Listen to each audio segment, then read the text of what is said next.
Welcome back to Future Form with Lauren Franco. Today I'm speaking with Tega Brain, an artist and environmental engineer whose work explores ecology, automation, carbon accounting, and the infrastructure shaping contemporary life. Her projects range from Solar Protocol, a distributed solar-powered web hosting system, to participatory works like Cold Call and even Smell Dating, a smell-based matchmaking platform. Across all of it, she seems to ask, who are our systems designed to serve, and how else might they operate? Future Form with Lauren Franco. Lauren Franco. Future.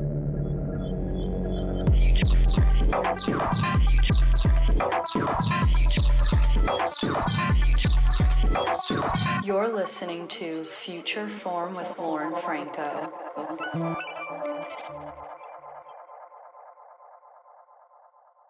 Tega, thank you so much for being here. You move fluidly between environmental engineering, art, research, and teaching. How do these roles work together in your practice? And do you still think of yourself as an engineer, or has that category become too narrow for the work you're doing now? Sure, yeah. So my background is environmental engineering. I trained as a environmental engineer many years ago and then worked in the fields in Australia for a few years in the area of what's called water sensitive urban design. So this is like designing stormwater and water treatment systems and looking at urban streetscapes and thinking about how they're designed to manage and cope with water and rainfall in different ways. So really interesting stuff. But I did feel that a lot of the work of I was very idealistic, and I wanted to really make a positive contribution and improve our kind of relationship to our environments. And often I think some of the work of engineering, you're not really getting a chance to make high-level decisions. You're sort of doing the technical work on projects that are already in train, and the ones I was on often were like highway upgrades or building new housing developments or projects that I felt really weren't centering sustainability in the way that I wanted to see. And so that's really kickstarted my journey to explore and look at what is driving in the environmental crisis we're in, right? I think in engineering, there's sort of a culture of thinking that a lot of these problems can be solved through technological means. And my experience in industry really showed me that they're not technological problems actually. Like we actually really have the tech to deal with a lot of the challenges we're facing. The problem is the kind of underlying logic that's driving how we design and what we build. And so that is economics, culture, sometimes social context. And so I left engineering and started a master's in arts. And through developing an art practice, I then started doing a lot of reading and discovered that there are whole fields of people writing critically about technology and critically about engineering. And so I started looking into a lot of that literature and then also started to make work that addressed engineering as a field and address the way we design technologies and play with systems in different ways, but attempted to reconfigure them. So like in my projects, I'm often recreating a technology or recreating a system, but with a different politics so that it operates in a way that's unexpected and that maybe is trying to center a different goal than what we see typically centered. So for example, like one of my earliest projects was this project called Coin Operated Wetland, and it was an attempt to build like a water system that was structured on a mutualistic relationship with the other species involved. So it was a laundromat connected to a wetland, and for the laundromat to work, the wetland had to be healthy. For the wetland to survive, the laundromat had to be used. What does it look like to try to create a mutualistic relationship rather than an extractive or exploitative one where human agendas are the only things that are considered? And the answer is, it looks slow, it looks inefficient if you compare it to our typical infrastructures. So these systems do operate in different ways than perhaps what we're used to. But in doing so, they create, opportunities to improve biodiversity or improve the standing of a wetland, or they do other things as well. And so I'm this is often what my work is doing. And then more recently, in the last sort of, I don't know, 5-6 years, I've been really looking more at issues around data and AI and the way that these computational approaches are also changing relationship to environment, and exploring what that means. Thank you. That's a great summary. And as I hear you talk about the wetlands project, I'm also thinking about solar protocol, which is more recent. And I'm wondering when you let this natural variability shape access to technology and you're kind of reshaping how people think of the technologies. And I'm wondering if you could talk about how that's progressed in other projects as well, like Solar Protocol, of how would people have to look at technology differently or look at our culture differently if we actually let these natural processes shape the capabilities of how much you can use any type of Yeah. technology? Yeah, so, I mean, to put Solar Protocol in context, like, in around 2018, 2019, I started making work with experimenting, as I mentioned, with different machine learning tools because I was interested in what the rise of machine learning meant for environmental research and environmental management. And so I made projects that, like, were using machine learning to manage wetland environments, so they would like take photos of the environment and try to make an assessment about how healthy it was, and then that would control how much then water the environment was getting and light levels, and, like, these experiments where I was trying to deploy machine learning to manage environments with that question of, like, if you could they do it better? Us, Western settler colonial humans are not very good at that. We have definitely kicked off multiple environmental crises that we're living through. So I think that was the question that started me off on that experimentation. But then I also got a little bit frustrated with the way that, and you see this in industry too, that, all the decision making and all the agency gets outsourced to the machine. And a lot of AI artists continue that narrative where it's like, oh, wow, the AI is making the art, or look, it's all the decisions are automated through machine learning. And that's not the narrative that I was interested in, right? Because I think we want to live in a world where decision making is a little bit more distributed between environments, humans, and their technologies. So at the time, I was doing a lot of experimentation with solar power and solar power computing and what it would mean to run servers on solar. So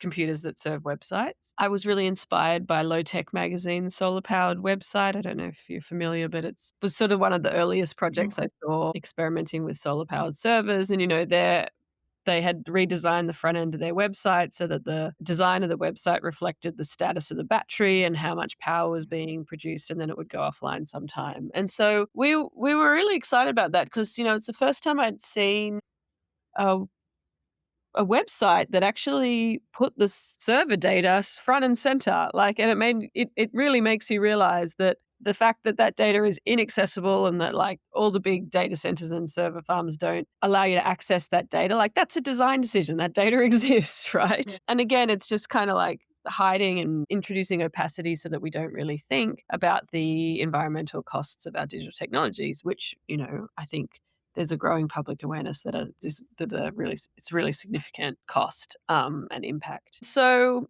yeah, we came up with Solar Protocol, which is a project that is built from a network of solar powered servers, and we were really interested in, if you have servers in different time zones and different places around the world, you can then serve the website from wherever there's the most sunshine at the time. So the way that if you go to solarprotocol.net, it comes from whichever server is online and is producing the most power. And so really the way that traffic is routed and the serving process happens is really dictated by the sun and by the distribution of solar energy around the world. So the time of day and weather patterns and all this sort of stuff. So it's really an experiment in, how we might design infrastructures where environmental limits and logics are incorporated as a sort of automated, these logics are allowed to automate decisions in these systems. And so we work with volunteers all around the world to set up the servers and maintain them. It's one of these big sort of sprawling community projects. But for me, it's very much in dialogue with the conversation in AI,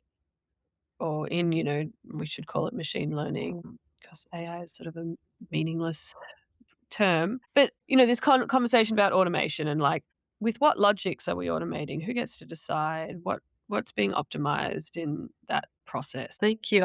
I'm also thinking about when you're talking about, well, one, we probably shouldn't call AI because it doesn't actually have its own intelligence necessarily, but also how your projects are reframing how we think of automation, and that maybe we don't need to use automation in the places we think we need to use it, and maybe redirect it towards other places. So I'm thinking about even how you had bots, automated bots, talk to other bots instead of maybe how we think about like too many people maybe interacting with something like ChatGPT today and thinking that's the use case for automation. I'm interested to hear you speak out where you actually think maybe people are running too fast to machine learning, or even to your point about maybe um, we already know a lot of solutions to the climate. Maybe you don't need planetary scale models and this and that. You don't need to compute all of this, but maybe there are certain use cases. I wonder if you can speak about how you see people's rush towards machine learning, both helpful in some areas, but maybe actually super unhelpful in other areas. I'm interested how in your projects you frame or rethink maybe how we can interact with automation. Yeah, I mean, to give you a bit of background, I guess a lot of my earlier work is looking at questions of data and surveillance and what it means to be alive at a time where we're constantly interacting with online systems that are collecting data about us, and that our online media and most of the content we see is also driven by an advertising business model that has then produced the motivation to collect a lot of data. And now we see that operationalized, through machine learning. So yeah, I think, if the bot project I think you're referring to is a project called Synthetic Messenger. And that's a project about automation, but also about climate, right? So a lot of my work is still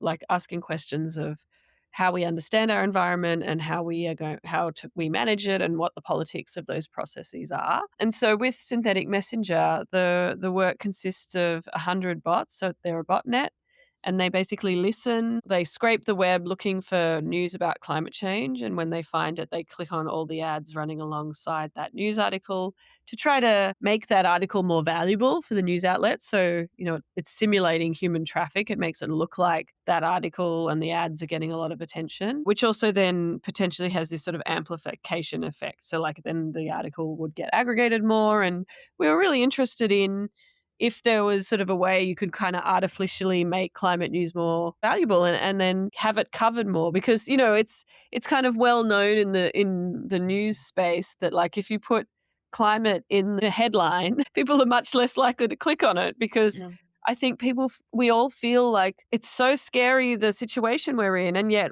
we don't have a lot of agency to actually act and address it, right? We're stuck in this these fossil fuel economies, and we've protested and there's a lot of people who have engaged in really like amazing activism, and yet our banks, our governments, the decision makers are still, really dragging their feet on shutting down fossil fuels.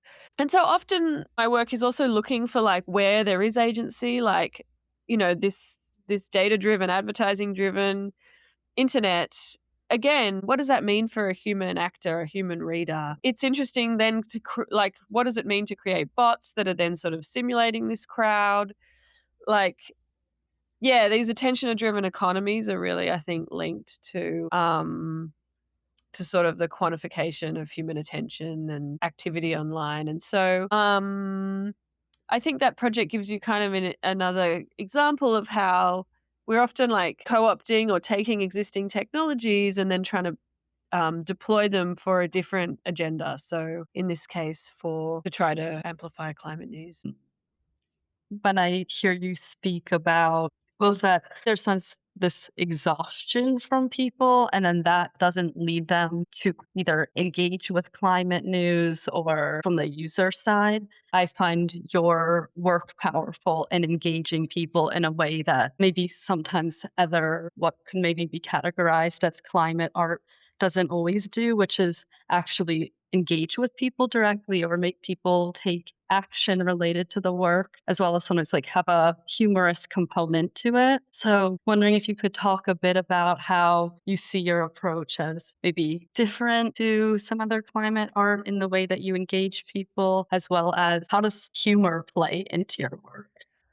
A lot of our work is, and I say our because a lot of my climate work recently has been a collaboration with Sam Lavigne. We just had a show that closed in December at Pioneer Works called How to Get to Zero. And there was about our body of work that's sort of exploring the themes you're talking about: climate, technology, agency. And so I think a lot of our collaborative work definitely came out of a feeling that we also wanted a bit more from climate art. We were seeing a lot of projects that were sort of about grief and about, creating space for people to really sort of feel the crisis, which is great. Like, we need that.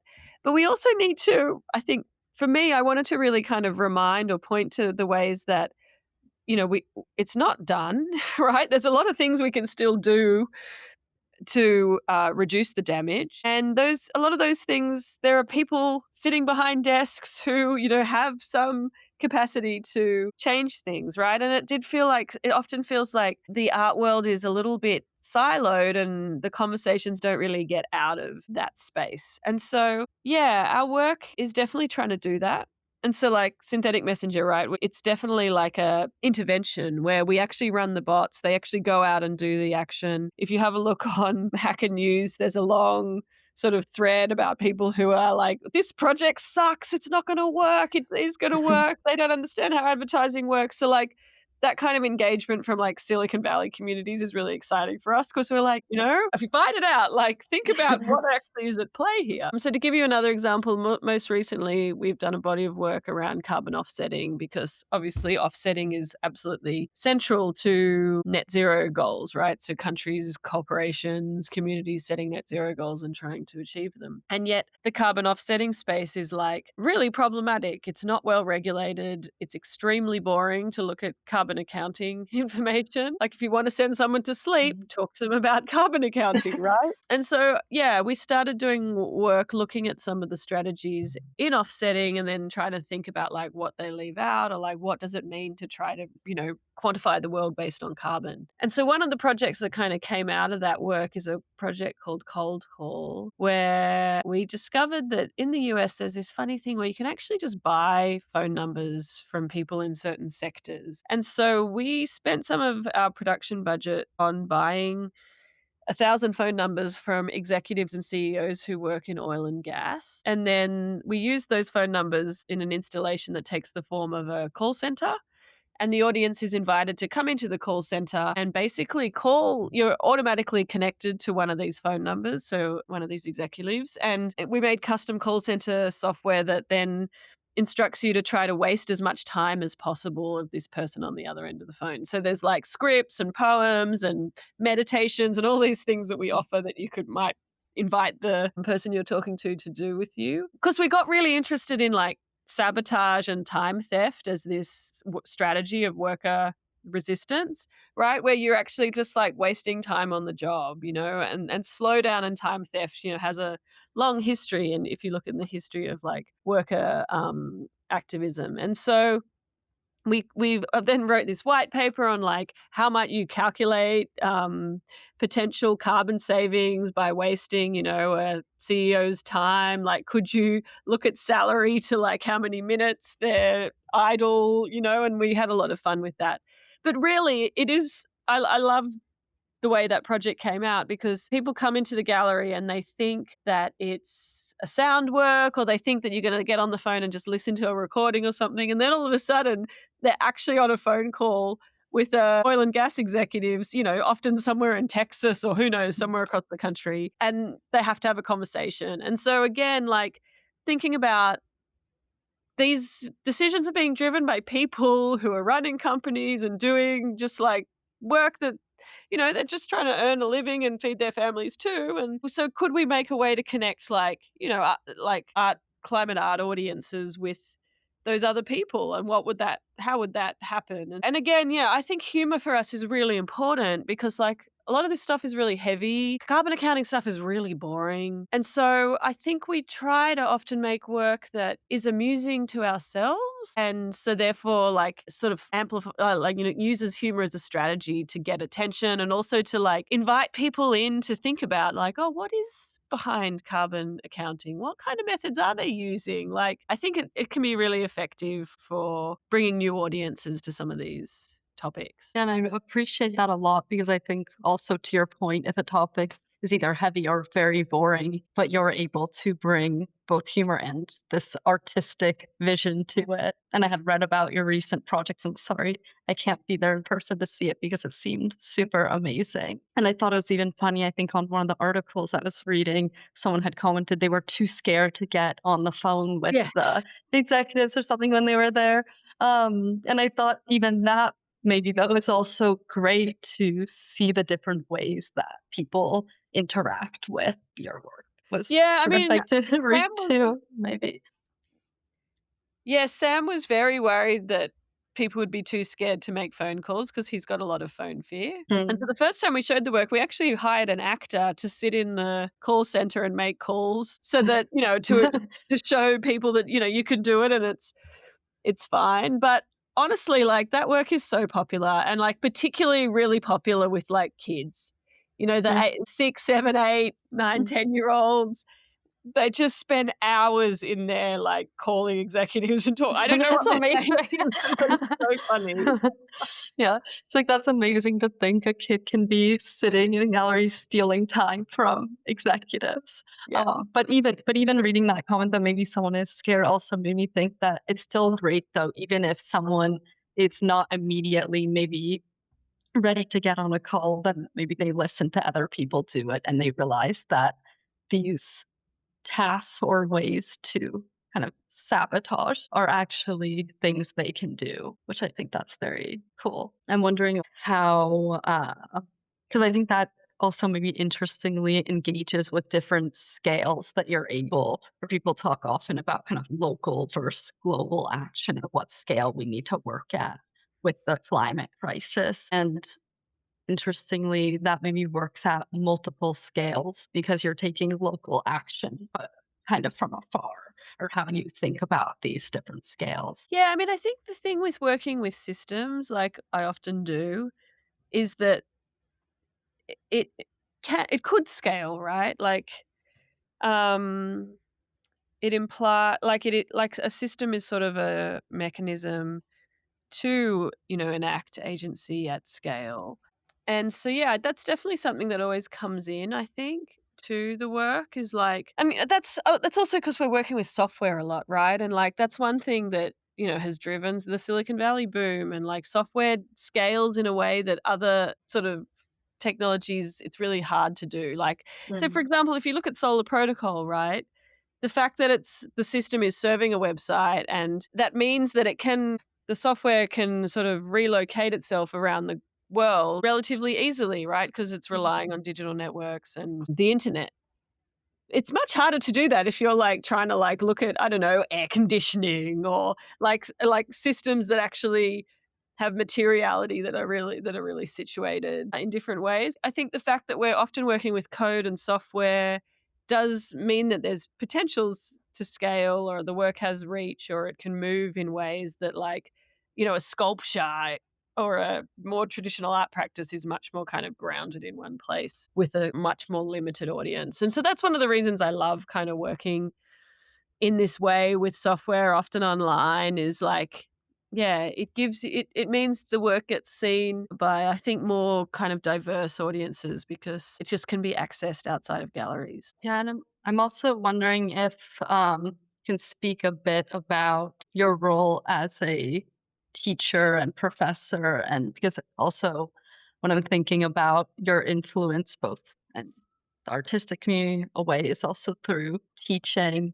and or maybe also touching on how you think about teaching students about software and computation as it relates to art, especially with your background, seeing how some of these tools are taught in maybe an engineering context, and then how you hope your students will think about these tools and also how to bring this political practice into maybe software development and practices that go between these areas. Yeah, so when I started my art practice and started making work within an art context, it was also the time when a lot of like open source software tools for the arts were being developed and spreading.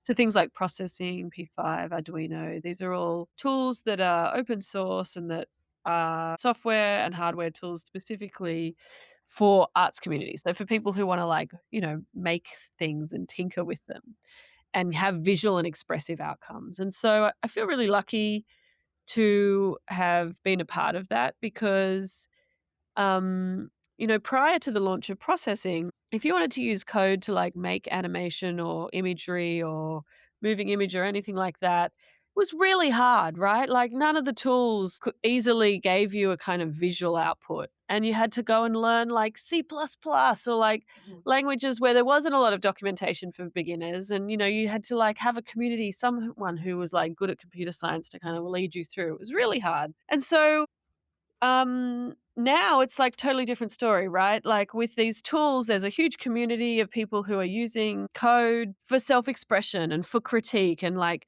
for me, it's part of trying to stimulate discourse around particular issues related to emerging technologies. Like a lot of scholarship exists as sort of white papers in journals, and it's really important, but it also is there's only a really small community who's actually looking in those spaces. And so I think critical art practices, we've seen this particularly around AI and surveillance, have been really effective in, shining a light on some of the complexities and issues and the narratives by which these technologies are being developed, and do that through creating like similar to me, like experimental systems or provocations with code that you can encounter in different like often online spaces, but also cultural spaces like exhibitions and books and things like that. So I think that's been really an amazing thing we've seen happen over the last sort of 20 years. In my teaching, I teach a lot of those tools. After I finished my master's, I started doing a lot of teaching and working with students and trying to really like give these tools or introduce these tools to art and design people who often come out of high school being like, I'm really creative, I'm really bad at math, programming's not for me. And then it's amazing seeing someone like that then start to realize that they can actually do all these amazing visual experiments with code, and that there is different like pedagogical ways in which one can get familiar and competent in these tools that aren't necessarily like a CS engineering method, right? Which tends to be more narrow and kind of more based on pass fail metrics, and there's not a lot of space for like self-expression or experimentation, right? So yeah, that's a lot of what I still do now. Like at the moment, I'm a professor at NYU in the digital media department, but we're actually housed in the engineering school. So we are really sort of deeply invested in trying to bring more humanities and arts literacies into tech spaces, and also explore technologies as, mediums for art making, and also these political things, right, that have political dimensions and impacts, and yeah, that we really need to understand them like that. Yeah, that's terrific to bring it into that space and to see programming not just to your point as, oh, I'm not good at math, I can't do this, but that it actually can carry cultural weight, political weight. Um, Through working with students, what questions do you also see students asking about these technologies that either are hopeful or inspiring, or does working with students maybe help you see things either in a new way I mean, or it's what you yeah, want to impart on them? it really changes from year to year. When I first started teaching, we it was we really had to make a case to our students of why working with programming was possible and interesting and maybe would help them augment whatever existing practice they had, right? So if they're really into like animation, what does it mean to like try to introduce code to that space or whatever? Now though, like a decade on, where I think we're amidst of a huge tech backlash, right? And we've seen that, Silicon Valley does not have public good at their as a priority. And now, particularly in the current administration, it was very clear that all of the big tech companies are lining up behind Donald Trump without pushing back at all. I think the shine has really come off, and that we all need to be asking really big questions about like what role we want these technologies to have in our lives, what political agenda they further.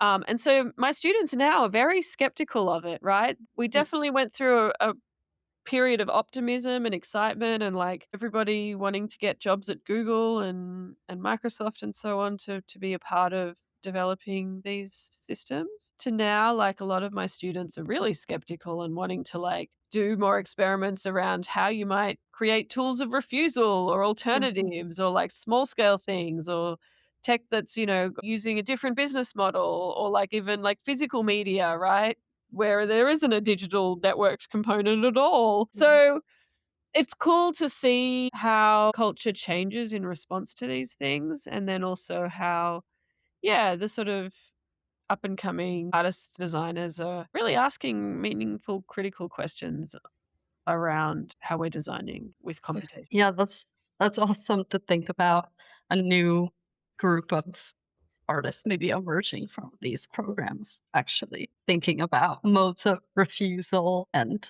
kind of spawning out and creating more ways for people to understand these systems is terrific. I guess also looking at kind of the future and about possibility, where do you see, as much as you mentioned, people are more skeptical now of AI and all of these systems and are also seeing what really lies behind these business models as well. Where do you see genuine possibility in this space? Or where do you feel caution of how people are now looking at these systems? Or maybe also a better way to ask that is, do you look towards certain writers or other artists that are also thinking about these issues? Yeah. I mean, I think Solar Protocol has been an inspiring work for people because it does point to a different way we could design and a different way we could then also use our technologies to codify a different relationship to environment, right? Where it's given more agency or decision making power. It's not just like extraction and human centeredness until like it all falls down, right? And that work, I think, really sits in a community of practice that's there's lots of really cool work happening in Europe or in what's called permacomputing. So thinking about how you take kind of ideas and approaches that we see in permaculture, which is very much about that, like, collaborating with environments rather than just trying to control and extract from them, and how you take those sort of permaculture ideas and apply them to computation. So like small data, alternative power, systems that aren't surveilling you. And I think that work is really exciting, right? I know that there's a group of folks in London who are like developing composting computers. There's an artist, Wesley Goatley, who's involved in that, who is doing really interesting like thinking around, yeah, AI refusal and critique. And so they're developing this composting system that powers a computer. And like also folks who are kind of taking ideas from feminism around like, again, context and pushing back against these capitalist logics and trying to build social networks and technologies grounded in those ideals. So that stuff's really cool. I think I mentioned Low Tech Magazine as well. They have a regular publication and books and things which are really focusing on, yeah, like minimal, small scale technology and, yeah, applying a really critical lens to things, which I think is really inspiring. I think in art and design, there are lots of folks experimenting and working and asking questions similar to mine that is really great. Alexander Daisy Ginsberg in the UK has also done some really lovely work with machine learning deployed for things like optimizing gardens for pollinators, or looking at bird call data and that, like, what that tells us about biodiversity and so on. So I love her work. I find that stuff really beautiful and inspiring. And then, of course, I mean, I feel like I owe a lot to a collective called the Critical Engineering Collective, who were based in Berlin, who wrote a manifesto, I don't know, 10, 12 years ago around what a critical engineer is. So, like, looking at engineering as this political, social practice. And they wrote this manifesto, and at the time, I was really kind of early in my thinking on this stuff, and I just found it so fantastic and inspiring as it kind of acknowledges that engineering isn't this sort of narrow field where you end up, as I did in consulting, right? That we can bring and imagine engineering to be a much more kind of diverse, weird, experimental field where there's lots of stuff happening outside of industry that maybe just doesn't get the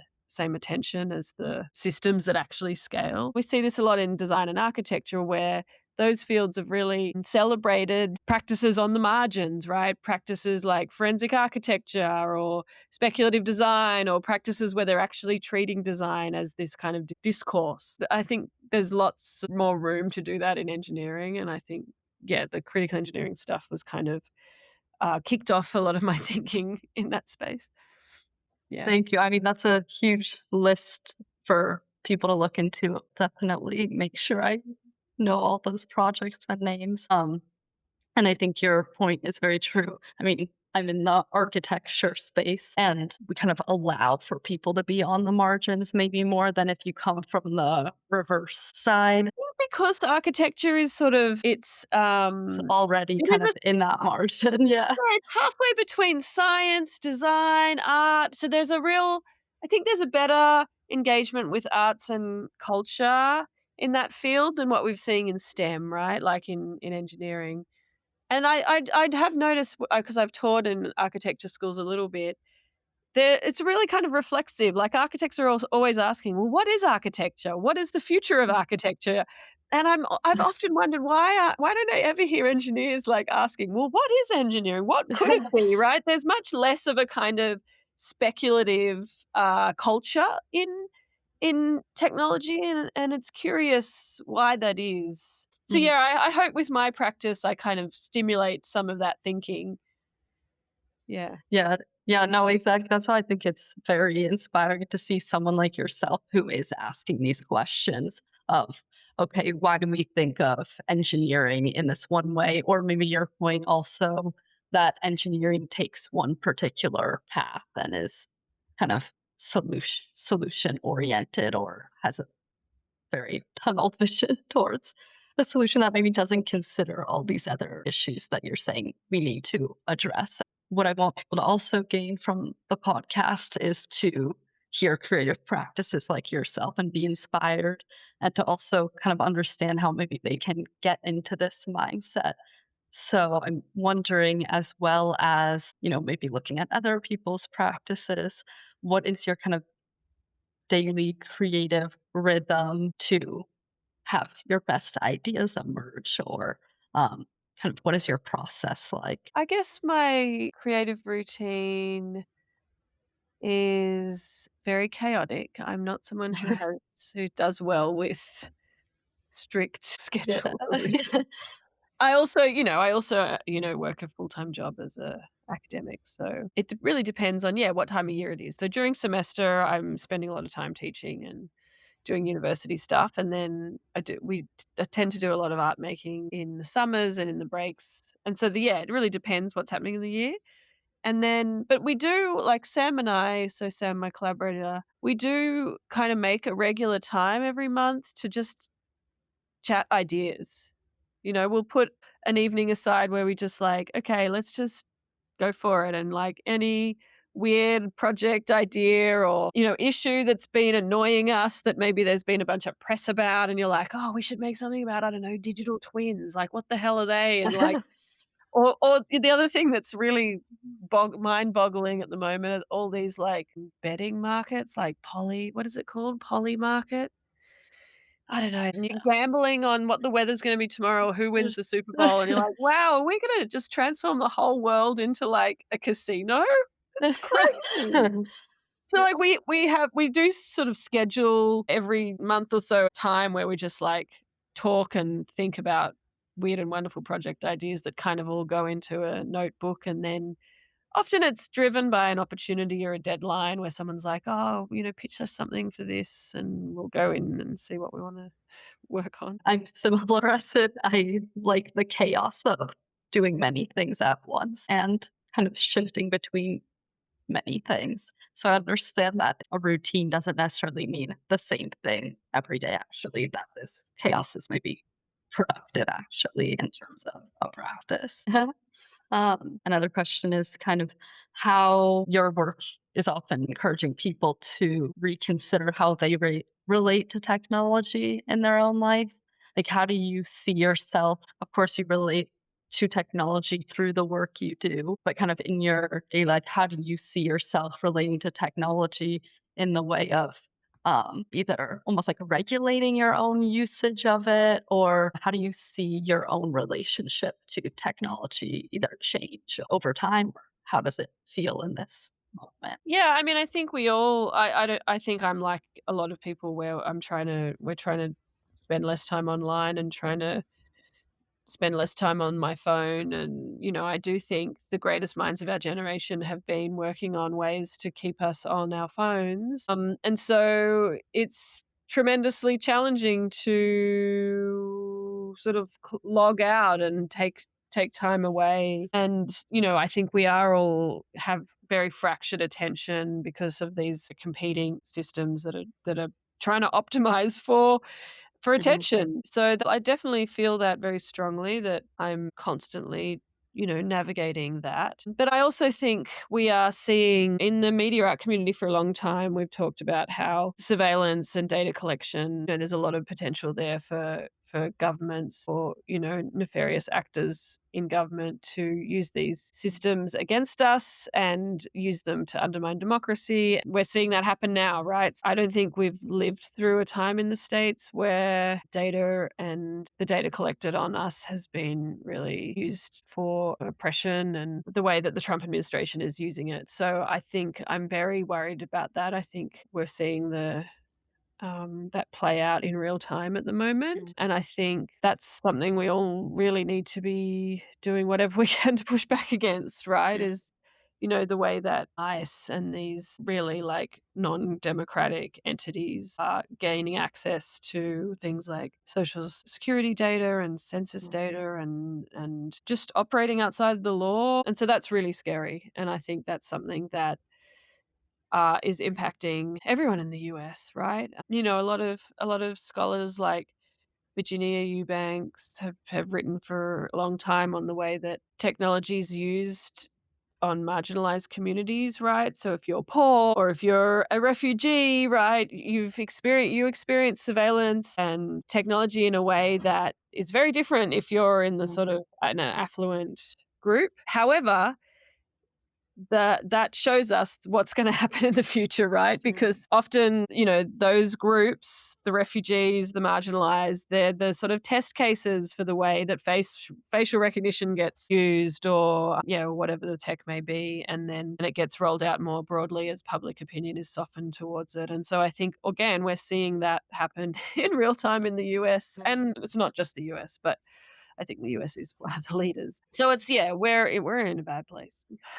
Yeah, I don't have many words to even say that it's a sad place to be in, that people harness this technology for evil. What we can, or I take away from what you're saying is that, and I try to consciously think about it, how do these tools, or how do, even if I engage with these tools, even if you're a person that doesn't care about your data in this way or that, how can you either use the tool or resist the tool if this is harming others, or financially this company is using its data to attack marginalized communities. So I think we should all be thinking about that. And I appreciate you saying that. And I'm also wondering, when we see so much of this technology harnessed for evil, or these companies creating these technologies question if they had to almost answer something publicly, would you like them to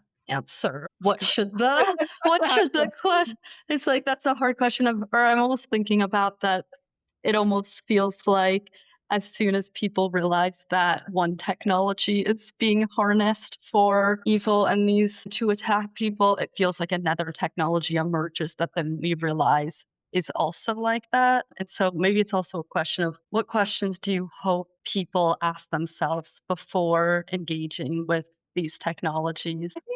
I think obviously, we do have some choice with the systems we use, right? Everybody should be using Signal. We should be trying to use Meta as least as possible because they are just one big data collection engine. So there are things that you can do, like in terms of like personal choice, but I think it's also worth just emphasizing that a lot of these issues are systemic, and so Yeah. framing them as only something that is all like that's all on the individual, that they have to like Yeah, use a no. better ad blocker and not use Facebook and whatever is I think the wrong framing. And I think we need to figure out ways to collectivize and make our demands and rethink some of these systems at a more like collective level. And so there's some really cool stuff happening in New York City. Like there's a group of they call themselves neo-Luddites. And so this is a big group of folks in their early 20s who are like holding all these events around killing your phone and doing less sort of screen-based culture. And so, yeah, I've been sort of aware of some of the stuff they've been up to, and it's been really cool because, it's fun and they're really doing a lot of work to kind of foster a culture around criticality and refusal of technologies, and like reminding us all that you can actually live a pretty decent life without a smartphone all the time, right? Like Yeah. it's totally possible. So I think there's some emerging sort of cultural movements around this stuff that I'm finding exciting. I hope you learned as much as I did from Tega today. Thanks for listening to another episode of Future Form with Lauren Franco, where creativity meets climate, culture, and change. Be sure to subscribe wherever you get your podcasts. Bye for now, and see you next time.